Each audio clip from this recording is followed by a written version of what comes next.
Good morning +1 class. तो आज हम जो केमिकल बॉन्डिंग है उससे रिलेटेड हम इलेक्ट्रॉन डॉट स्ट्रक्चर से बात करते हैं। इलेक्ट्रॉन डॉट स्ट्रक्चर या फिर लेविस स्ट्रक्चर। तो लेविस ने जो मॉलिक्यूल या एटम की जो स्ट्रक्चर रिप्रेजेंटेशन किए वो इलेक्ट्रॉन डॉट किए। जैसे कि यहाँ पर आपको एटमों के सिंबल के साथ में डॉट के निशान दिखाई दे रहे हैं।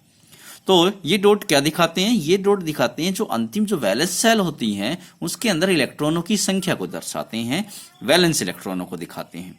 जैसे कि हम यहाँ पर लें लिथियम। लिथियम का एटॉमिक नंबर होता है 3, तो उसका इलेक्ट्रॉनिक कॉन्फ़िगरेशन हुआ 1s2 2s1। तो इसके अंतिम सेल में इलेक्ट्रॉन हुआ 1, तो यहाँ 1 डॉट हुआ।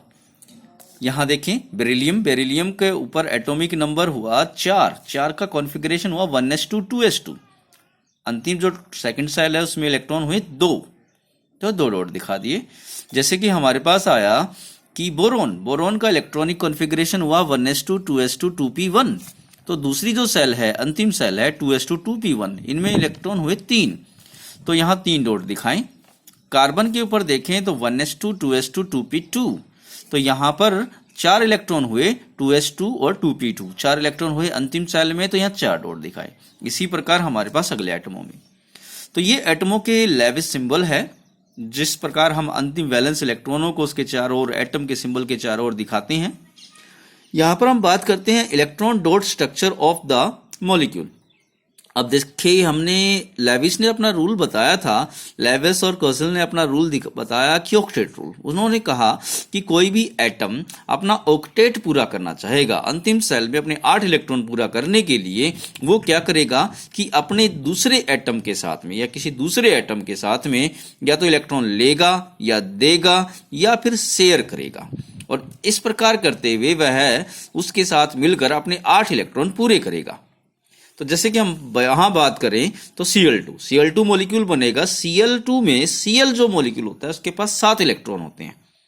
इस Cl के पास 7, इस Cl के पास 7। अगर ये से इलेक्ट्रॉन दे देता है तो इसके पास 6 बच जाएंगे और इसके 8 हो जाएंगे, तो ये तो पूरा नहीं कर पाया। तो ये दोनों क्या करते हैं, एक एक इलेक्ट्रॉन को शेयर कर लेते हैं। तो शेयरिंग किया तो देखें 6 तो ये हो गए, 2 इन्हें भी शामिल करेगा, 6 ये हो गए, ये भी इसे शामिल करेगा। तो बीच वाले जो 2 इलेक्ट्रॉन हैं ये शेयर किए गए हैं, इसमें भी काउंट हो रहे हैं, इसमें भी काउंट हो रहे हैं, और दोनों में काउंट करते हुए ये क्या कर रहे हैं, ये भी अपना 8 इलेक्ट्रॉन पूरे कर रहा है और ये भी अपने सर्कल में 8 इलेक्ट्रॉन पूरे कर रहा है। जैसे कि अगला है हमारे पास O2 के अंतिम सेल में इलेक्ट्रॉन होंगे 6। देखिए ऑक्सीजन के यहाँ 6 इलेक्ट्रॉन मैंने दर्शाए हैं और इसके भी यहाँ 6 इलेक्ट्रॉन। तो ये 2 इलेक्ट्रॉन इसे चाहिए 8 पूरे करने के लिए, इसे भी 2। अगर ये 2 इसे दे देता है तो 4 बच जाते हैं इसके पास और इसके 8 हो जाते हैं, मगर ऐसा नहीं होगा। ये क्या करेगा, शेयर करते हुए इसके भी 8 पूरे करेगा, इसके भी 8 पूरे करेगा।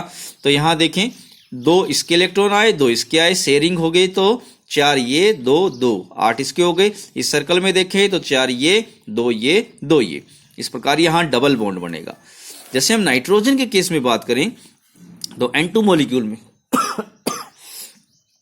मॉलिक्यूल में हम बात करें तो नाइट्रोजन को चाहिए 3 इलेक्ट्रॉन, 5 इलेक्ट्रॉन इसके वैलेंस सेल में होते हैं, 3 और चाहिए, 5 और 3 8।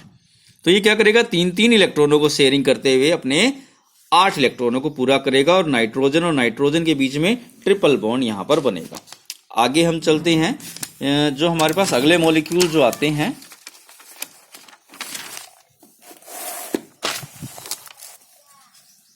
जैसे कि हम बात करते हैं HCN में हम बात करें तो हाइड्रोजन के पास 1 इलेक्ट्रॉन, कार्बन के पास 4 इलेक्ट्रॉन, नाइट्रोजन के पास 3। तो यहां क्या करेगा, कार्बन 1 इलेक्ट्रॉन हाइड्रोजन के साथ शेयर करेगा और 3 इलेक्ट्रॉन नाइट्रोजन के साथ शेयर करेगा। तो नाइट्रोजन और कार्बन नाइट्रोजन के साथ ट्रिपल बॉन्ड बनाएगा और हाइड्रोजन के साथ सिंगल बॉन्ड। हाइड्रोजन अपना डुप्लेट पूरा करेगा। वजह है क्योंकि पहली सेल होती है, एक ही सेल होती है इसके पास। एक सेल के अंदर ये क्या करता है, अपने 2 इलेक्ट्रॉन, पहली सेल में 2 इलेक्ट्रॉन पूरे होने चाहिए, बाकी में 8 पूरे होने चाहिए। तो कार्बन और नाइट्रोजन अपना ऑक्टेट पूरा कर रहे हैं। देखो कार्बन ने 2 इसके साथ में और 6 यहां पर, 6 और 2 8, नाइट्रोजन ने 2 यहां और 6 यहां। जैसे कि हमारे पास मॉलिक्यूल है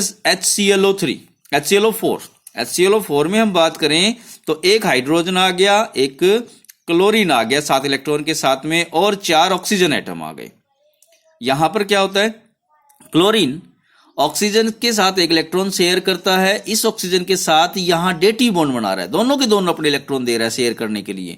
यहाँ पर भी क्लोरीन अपने दोनों इलेक्ट्रॉन ऑक्सीजन को शेयर करने के लिए दे रहा है, और यहाँ पर भी क्लोरीन दोनों ऑक्सीजन को दे रहा है, मगर यहाँ केवल एक शेयर कर रहा है, और यहाँ ये ऑक्सीजन एक हाइड्रोजन का इलेक्ट्रॉन शेयर कर रहा है। तो मतलब ये जो एरो से दिखा रखा है ये है डेटिव बॉन्ड, ये है डेटिव बॉन्ड, ये है डेटिव बॉन्ड। तो यहाँ पर इसमें ये डॉट लगाना रह गया, यहाँ पर 1 2 3 4 5 एंड 6। तो यहाँ पर डेटिव बॉन्ड कब बनता है? जब एक एटम बॉन्ड बनाने में अपने दोनों के दोनों इलेक्ट्रॉन किसी दूसरे के साथ शेयर करता है, तो उस बॉन्ड को हम डेटिव बॉन्ड कहते हैं। ये 3 डेटिव बॉन्ड हो गए और एक यहाँ पर नॉर्मल हमारे पास covalent bond, normal covalent bond हो गया। This is the dative covalent bond. Covalent bond की 2 टाइप होगी हमारे पास। अब यहां पर हम बात करें जैसे कि NO3 नेगेटिव में, यहां पर नाइट्रोजन ने एक डेटिव बॉन्ड बनाया है और यहां पर इसके साथ में एक सिंगल बॉन्ड बनाया है। ऑक्सीजन की वैलेंसी पूरी नहीं हुई है, इसलिए यहां नेगेटिव चार्ज आया, इसने किसी दूसरे का इलेक्ट्रॉन लिया है। और यहां पर हम बात करें, यहां पर डबल बॉन्ड बनाया है। अब ये double bond normal double bond के सिग्मा और पाई हो गए। अगर किसी भी एटमों के बीच में 2 या 2 से ज्यादा बॉन्ड बनते हैं तो पहला बॉन्ड तो सिग्मा होगा, बाकी पाई होंगे। जैसे 2 बॉन्ड है तो एक सिग्मा है और एक पाई है। अगर 3 होते तो एक सिग्मा और 2 पाई होते। जैसे कि हम पिछले नाइट्रोजन वाले केस में हम बात करें, नाइट्रोजन वाले केस में हम बात करें एक सिग्मा और 2 पाई होंगे यहां पर। अगले हम बात करते हैं ClF3। ClF3 में सेम हमारे पास वही, क्लोरीन के पास 7 इलेक्ट्रॉन थे, 7 और क्लोरीन के पास अंतिम सेल में 7 थे। क्लोरीन ने क्या किया, यहां पर एक इलेक्ट्रॉन इसके साथ में शेयर किया, एक इसके साथ, एक इसके साथ, हो गए 3, और 3 के साथ 1 2 और 3 इलेक्ट्रॉन यहां शेयर किए हैं, और 4 5 एंड 6